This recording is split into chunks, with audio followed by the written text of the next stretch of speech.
For the nearly 4 million slaves, the Emancipation Proclamation was a symbol of hope.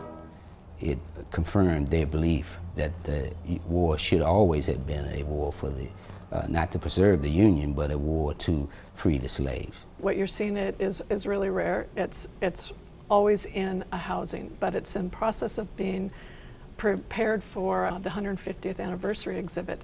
Because it's a double-sided document, we can't show all pages at once. When it does go on exhibit, we alternate pages in order to limit light exposure.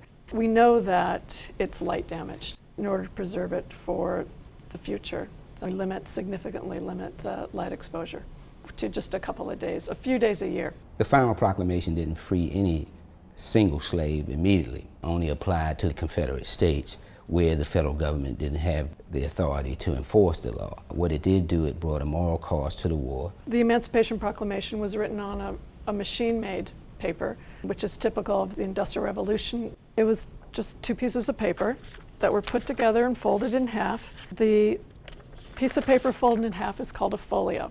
And so now we have 8 sides to write on. Holes were punched near the fold on the left margin, and through these holes they threaded ribbon. At some time in their past, they were taken apart. A very similar document is the Preliminary Emancipation Proclamation, which was signed in September 1862. This one is still intact.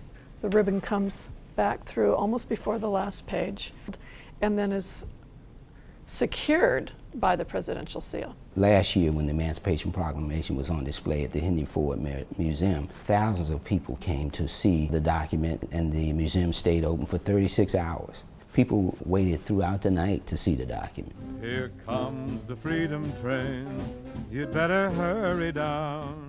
In 1947, the Emancipation Proclamation was shown all across the country. Inside the freedom train, you'll find a precious frame. One individual who viewed the Emancipation Proclamation was Sally Ficklin, 88 years old. She was 4 years old at the time that the document was issued. She was one of the few formerly enslaved persons who viewed the document. Behind the original is a little piece of paper with an alkaline reserve in it.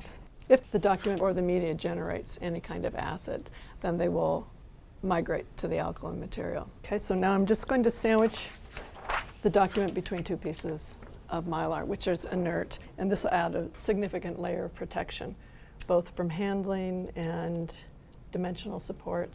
So I'll seal all 4 sides, which will create the encapsulation, and that makes a micro environment in here. So this is the frame that the document lives in year-round.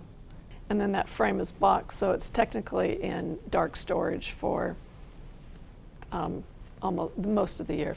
While the Emancipation Proclamation didn't end slavery, it did pave the way for the ratification of the 13th Amendment, which ultimately abolished slavery in the country. It ranks up with the Declaration of Independence and other documents, important documents in U.S. history.